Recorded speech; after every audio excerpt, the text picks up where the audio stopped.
All right, so let's dive right into this deep dive, Mm-hmm. into this really interesting article from the Journal of International Business Studies. JBS. Yeah, JBS for short. Mm-hmm. And it's all about, hurdles or challenges, I guess we could say, that researchers face when they're looking at international business. Absolutely. And these challenges are especially interesting because they can even, trip up really experienced researchers. Yeah, so what kind of challenges are we talking about? Like, why should we even care if Right. we're not, research scientists ourselves? Well, even in research, there's a right way and a not so right way of doing things. Right. And these methodological challenges refer to the potential pitfalls or weaknesses in how a study is actually designed.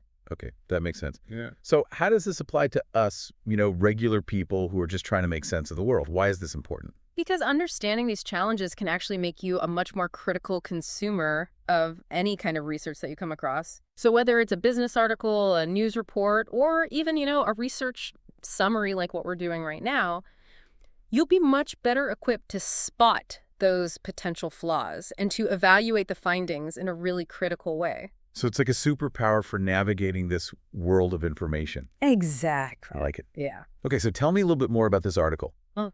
What did they do? How did they figure this out? Well, the GIS article did something really clever. What they did was analyze a whole bunch of other published papers to identify the most common methodological hiccups. Like a quality check for research itself.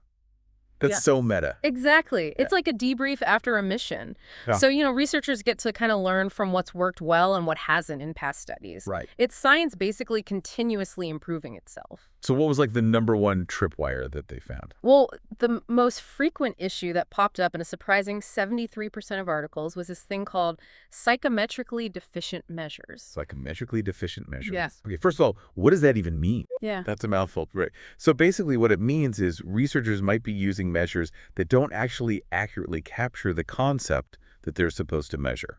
Okay. So like imagine you're trying to measure a company's innovativeness, Mm-hmm. but you're only looking at the number of patents that they file. Right. Like that's not the only way that a company innovates. What if they're really innovative with their processes, but they don't have a lot of patents? Exactly. That's a perfect example of a psychometrically deficient measure because it only gives you one part of the picture and it could lead to some really misleading conclusions. Yeah. Okay. So how do researchers avoid this trap? Did the JBS article offer any solutions? They did. They had some really good advice. Mhm. So one of their suggestions was to be very mindful of how a measure has been used in the past. Okay. Has it been used to represent different things? Because if so, it might not be the most reliable tool for your study. Right. So it's kind of like if you use a hammer for everything, eventually it's not going to be very good at hammering nails anymore. Exactly. Measures can get overworked and they kind of lose their precision. The key is to choose the right tool for the job. Right. And that brings us to another point the article raised. A lot of these concepts in international business are what we call multidimensional. They have lots of different facets, so you can't capture their full complexity with just one measure. Okay, so then what do? Do they just use a ton of different measures to try to get at all of the different facets? It depends on whether they're dealing with what's called a reflective or formative construct. Ooh, okay, I'm ready for a deep dive. What's the Okay. difference Okay. between those two? So think about like employee satisfaction. Okay. That's what we would call a formative construct because it's actually formed by multiple factors, like your salary, your work-life balance, your relationships with colleagues. Right, so it's not just one thing, it's all of those things combined that make up employee satisfaction. Exactly. And each factor kind of contributes something unique to the overall level of satisfaction, like ingredients in a recipe. Right, if one ingredient is missing or is off, the whole dish is affected. Precisely. And that's how researchers have to approach measurement when dealing with formative constructs. They need to consider all of the key ingredients. Okay, that makes sense for formative constructs. But what about reflective ones? What does that mean? A reflective measure is more like a symptom of an underlying condition. So think about like employee turnover. Okay. High turnover could be a symptom of low job satisfaction. In this case, different measures are all reflecting that same underlying concept of job satisfaction. So you don't necessarily have to measure every single aspect if they're all pointing to the same underlying problem. Exactly. Yeah. You've got it. Okay. And depending on whether a concept is reflective or formative, researchers need to use very different statistical techniques to analyze their data. So there's a lot more nuance to picking the right measures than I think I initially realized. Absolutely. What happens if researchers are limited by, like, the data available. So like they only have company level data, but they really need information on individual employees. That's a great segue to another challenge that was highlighted in the JIS article. And that's this idea of idiosyncratic samples or contexts. Okay. So basically what this means is sometimes the research findings might only apply to a very specific situation because of limitations in the data or, the scope of the study. So like if a study only looks at company culture in, I don't know, Japan, you can't assume that those findings apply to companies in the United States or in Brazil. Exactly. It's like having a map of Paris, but you're trying to navigate London. Right. It's not going to be very helpful. Yeah, but is that always a bad thing? What if you're specifically interested in that one unique context? It's not necessarily a deal breaker. The article pointed out that studying those unique situations can be really valuable for testing a theory's limits and showing where it actually doesn't apply. It helps us understand those subtle nuances. But sometimes you need a wider lens to get the full picture. And that's where big data comes in. It has, hasn't it? Big data has become such a buzzword.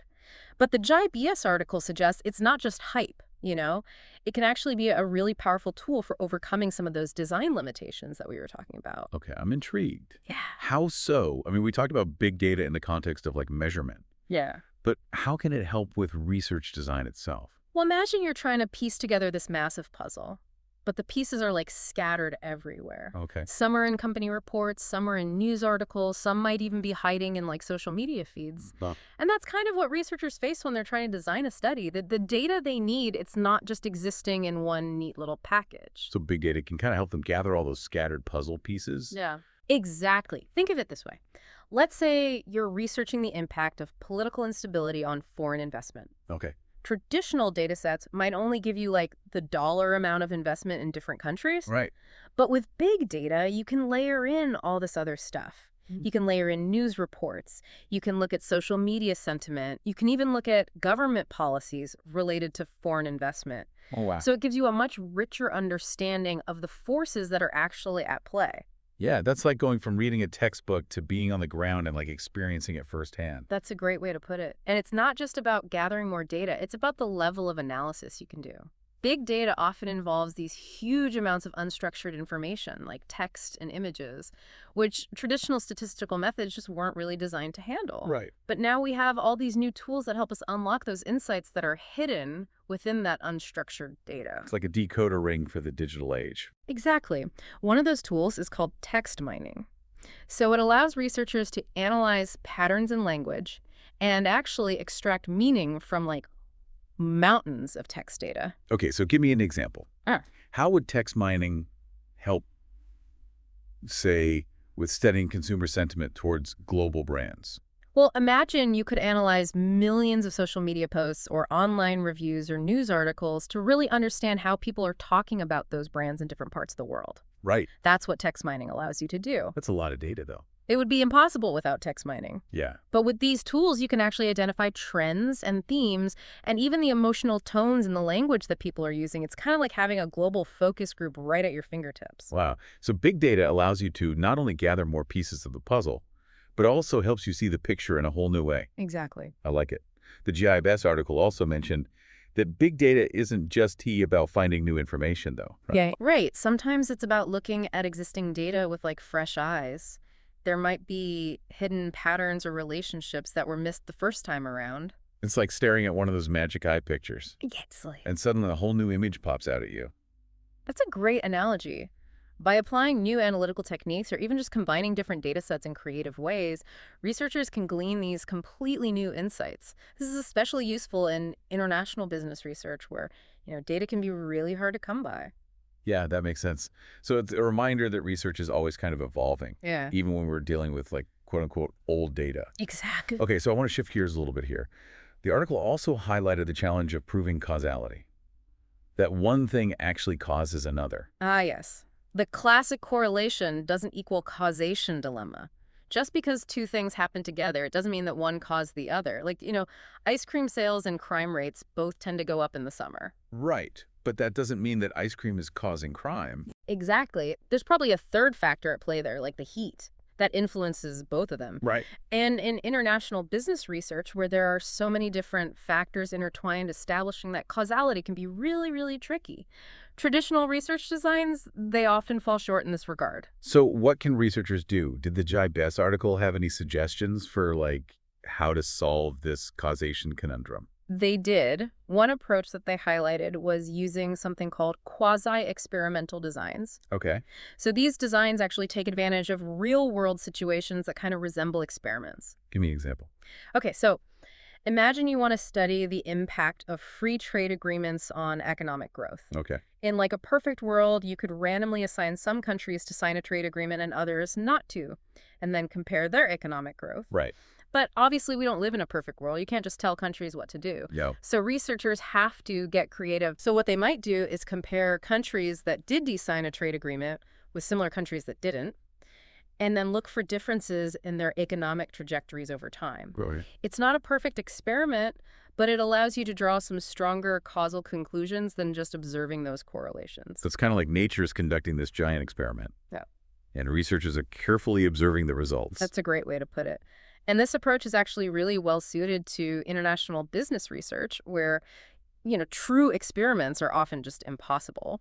It takes a keen eye to spot those naturally occurring experiments and really tease out those causal relationships. This has been so interesting. It's really making me think about the research that I come across in a much more critical way. That's fantastic. But there's one more methodological puzzle piece that I want to explore.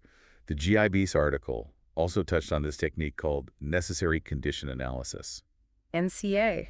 NCA. Intriguing. Tell me more. What's that all about? So NCA stands for Necessary Condition Analysis. It sounds kind of like a detective's tool.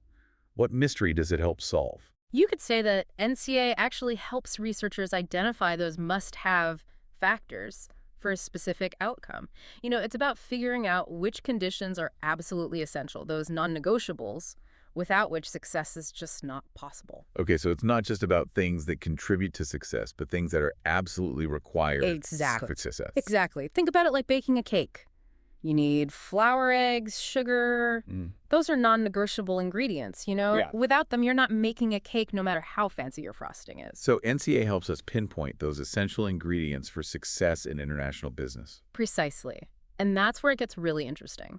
Let's go back to our example of cross-border mergers. Okay. Traditional research might show that, financial synergy, cultural compatibility, and effective integration processes all play a role in successful mergers. Right, we kind of intuitively understand that those things are important. But NCA digs deeper. Yeah. It helps determine which of those factors are truly essential.